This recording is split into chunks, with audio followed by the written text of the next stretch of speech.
one of the biggest highlights for this season, most definitely, no doubt, was the one and only Lamplighter played by Sean Ashmore, aka Bobby Bob Drake, Drake. Bob, aka Iceman. Bob Drake. Bob Drake, man, that Oh man. Lamplighter was a dope, not even inside bait. That was a dope tip off to the fans, man, of the genre, man. I Yeah. don't know who thought of that. Definitely needed a raise. Who was the casting director? Needed a raise on that shit. Because not only did they give us Iceman back as Pyro, but they gave us the best X-Men episode when they escaped from the fortress, from the security holding with all the bot testing With the subjects, aka the mutants. no, AKA the New Mutants. New Mutant. They did a better New Mutants movie than Fox did in an hour TV show. They're not gonna So like that. that was what's up, man. I really like Oh Lamplighter, man. man. I enjoyed that shit. That yeah. Yeah. Oh Literally my made goodness. Pyro come back. He could come back. Right. Oh, There yo. was like again, that's some inside baseball right there because who else would have I'm not oh my goodness, man. Like how do you even come up with that? That's almost it's almost like putting in a cheat code. You know what I'm saying? Right, right. It's really like putting in a cheat code. Of course, we're gonna make this firebender character. Of course, we're gonna cast him with the actor who played Iceman in X-Men because nobody fucking liked this guy. Nobody liked him as Bob Drake. You know what Right. I'm saying? Mhm. Nobody liked him in that series of X-Men movies, man. We had a prior conversation about this. Like I didn't need to see him in a total of 4 movies. No, no. And it's almost like that character and the way that the actor portrayed him is almost like that's how he wanted to be as Iceman, but couldn't do it. Yes. So Right, to right. somebody like me or you that reads between the lines a little bit, it's almost like the actor is telling the viewer, I didn't like being Iceman either. This is literally me portraying the opposite of that character, right? Mm-hmm. But the opposite of ice is fire. Right. This is my part two. This is my second chance to make things right. So I will. I'm definitely gonna give credit on that end of it, man. And the best line, the best line of season 2. I don't care what anybody says. You know what I'm saying? My man Marvin Milk, Mother's Milk said, all you had to do was watch porn. Yeah. Oh, Oh shit. All you had to do was watch fucking porn, Huey. Oh literally. man. The delivery of that line, for some reason, the delivery of that line was perfect, man, because you could hear disappointment, you could hear anger, you could hear shock. The delivery line was pitch perfect. It was, dude. It totally was, man. And man, he burnt out fast, bro. Like they didn't. I mean, we're oh shit. I'm expecting Lamplighter to be part of the boys now. Like Nope, okay, like because they he got a new fit addition in. to the crew. Right, he fit in. But again, I think that plays into kind of what I was saying before, in they never overindulged the viewer. You Right. know, of course, we would like to see this new character fit in and interact with the established cast, but that would almost be too much. Right. You know, Right. the same way as in the first season, they casted the guy who played in the Sixth Sense as the kid, and you know what I mean. You remember in the Yeah. first season, right? Yeah. I remember The, that. the same way that they casted him in season 1, and it was like, oh shit, you know what I'm saying? I kind of want to see him be a little double agent type character playing both sides. No, because if they did that, it would be a little bit too much. That would be them going a little bit too far over the edge. So Right. instead of giving us that, you let us. see the character, you let the character breathe enough for us to appreciate him, and then he's out of there. Mm-hmm. And I That's how like you that. do it. I agree with you. I'm a fan of that. And but speaking of that episode, I do kind of like the cliffhanger. I like the cliffhanger. I like seeing number 11 as a grown up adult. I like seeing 11 as an adult tearing shit up and then walking away at the end of the episode, because that's Yes. something for later on. That might not even be something you see next season. That might just be something in the background. You know what I'm saying? Right. Because we ain't seen destruction like that since Magneto on the damn big screen, man. Yeah, Yeah. that's number 11, bro. That's That number is number 11 right 11. there. Right, yo. Like that for me, that the previous episode with the fight with Black Noir inside the Home Alone trap house to that Fox's New Mutants reboot with actually an X-Men actor and mutants in the freaking facility as bot testing subjects. That to me is when the season really spiked up. That was like, all right, oh shit, they're revving it up now. Like this is what's gonna make the difference between it being this is just a good season one to like, oh shit, this is I'm enjoying this more than season one. Like I want to see even more of it, but they didn't give you, like you said, too much. They really paced it. The pacing was really well done. They didn't give you too much to overindulge in anything. At this point, you love and you care about the characters. The crew has boys got amazing chemistry with each other, and I like the decision of killing off Becca. Becca, like you said, is for the streets, bro. Like she lucky. She lucky. She got. I don't even know why Butcher did what he did. To be honest with you, like besides of all, I guess the horrible things he's done, this was like a redeeming thing for him. You know, because I mean, first of all, this this character did not want to leave the damn facility that she was in. She was content raising this child, another man's child, living out her life in this fantasy world. I know it was for the good to prevent another homelander from existing in the world, true. But I mean, she only went back to Butcher because she ran out of options.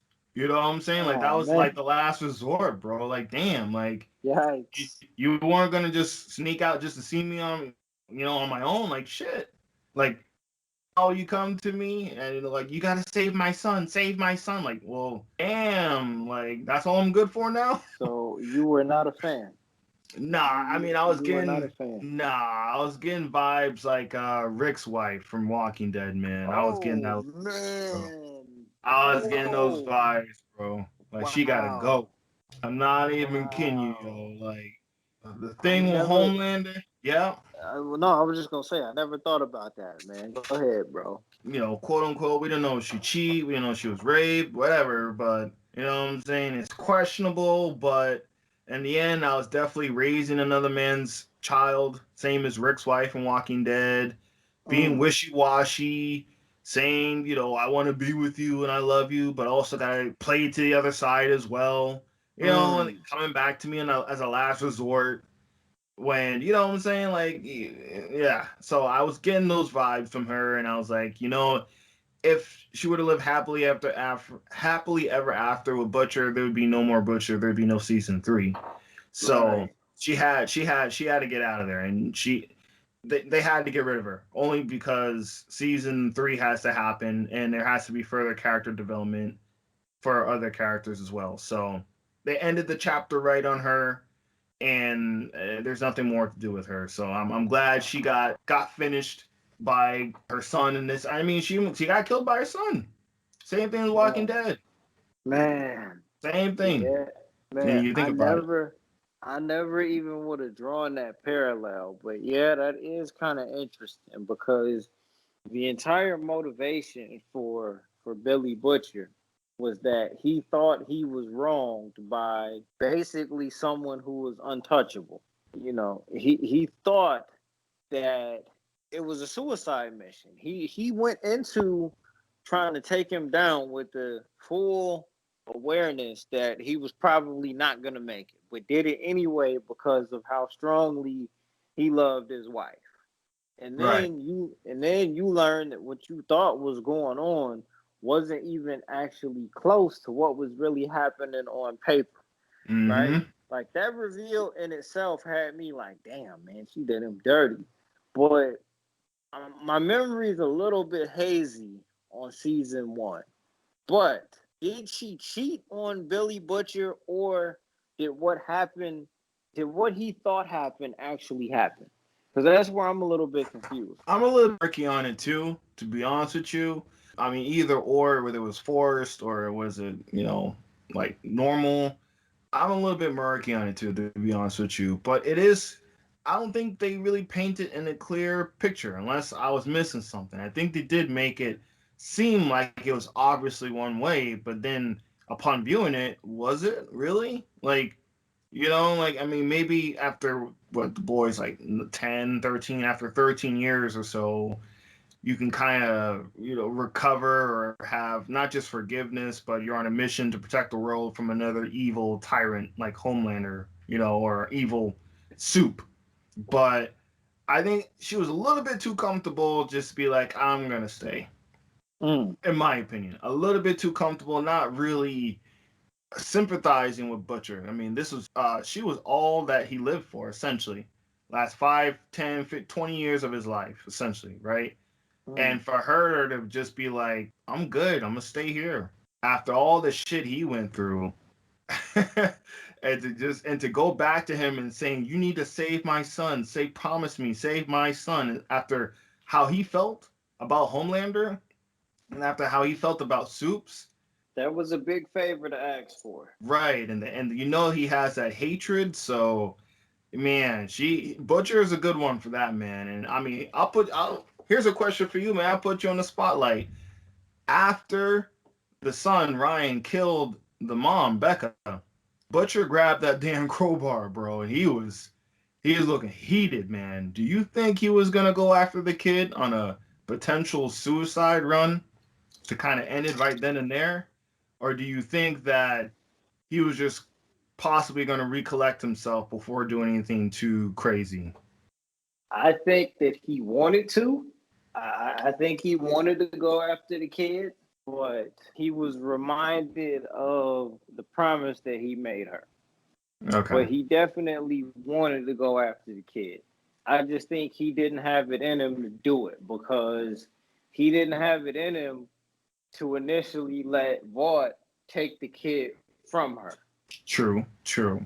So, his love for her allowed him to backtrack on something he originally committed to. So, regardless of how he felt in the moment, it was only a moment. Right. I mean, she did just die, so I mean, you can only imagine the emotions that are running through him or anybody when that kind of circumstance happens. So, yeah, I think so too. I don't think he would have carried it out to the degree because he already went that far to protect her and him anyway. Mm-hmm. And I mean, in that moment of rage, this kid represents every fucked up thing that's happened to you in your last 10 years. You know, Man. so for him to have that anguish, is just like Right. because of you, all this Yeah. shit has happened. So overall, like between season one and season two, how would you kind of rate them? Right? Because Hmm. I say season two was better than season one by a slight margin, only because they kind of got to develop each character a little bit more. But yeah, like I'm interested to hear how you feel about that. Like how do you rate it? What kind of scale are you gonna put season one and season two on? Dude, well, season one was phenomenal. Season one was what set the tone. I enjoyed season two a bit more because it had the benefit of just season one. You already had the characters developed. You enjoyed the chemistry of them, almost like the Avengers, how people like watching Avengers interact with each other just because they like the characters' interactions and how they talk to each other. Almost felt like that way a little bit with the boys. I mean, even the car ride with Mother's Milk and Huey and Starlight, and Mother's Milk kind of saying, yo, check yourself, man, like on the trip, like situations like that. Like you're entertained. You you like the characters. You really like the characters. You can see these guys do pretty much almost anything, and you're like, Right. entertained by it because that's how well they're written and that's how likable they are. So I'm gonna put season 2 ahead of season 1. Lamplighter, the kind of like the inside baseball of it all, and the New Mutants episode, and then the girls get it done moment in the end, the Stormfront. Stormfront plot twist, and a continuation of Homelander's deconstruction of Homelander. I'm gonna put, Man, yeah, you know, man. I mean, it did bring more depth to him to definitely this season. I'm gonna put season 1. That would be season 1's like a 8.5. Season Mhm. 2 is like a 9 out of 10. It's like Okay. by here. I'm gonna put it by here ahead of season 1. One other thing I want to say here, right? Okay. There's one other thing I want to say before we kind of get into the closing remarks here, right? uh-huh. So I hope that I say the name correctly, but I believe his name is Giancarlo Esposito, Oh shit. Go ahead. Go ahead. also known as Gustavo Fring from Breaking Bad and Better Call Saul, right? Right. What I want to say in regards to him as an actor and the notoriety that he has based off of those kind of performances, right? Regardless of whatever capacity you see that actor in, whether it be Breaking Bad, whether it be Better Call Saul, Do the Right Thing, uh, Mandalorian. The Mandalorian, The Boys. There's a movie from back in the day called Fresh that was a certified classic. When you, I appreciate the fact that when you see this man acting in any capacity, you know that the material is going to be elevated because he's in it, Yeah. whether it be a cameo. He was in all of what, maybe two, three episodes tops in season one, Hmm. and maybe the same number of episodes in season two. We ain't even got to talk about Breaking Bad. We ain't even got to get into that right now because I mean, Breaking Bad is already one of the greatest shows ever on television. Better Call Saul is on its way to being arguably top 10 ever on television, right? Right. When you see this man acting in a role, regardless of what the subject matter is, you need to be paying attention. You need to be paying attention because literally one of the best actors on earth, regardless of what the subject matter is. And the fact that they got him to portray a character who was powerful, but also, again, knew his own limits. He was not overexposed on this TV show. It's not a secret to anybody at this point in time that he was Gus Fring on Breaking Bad, right? Right.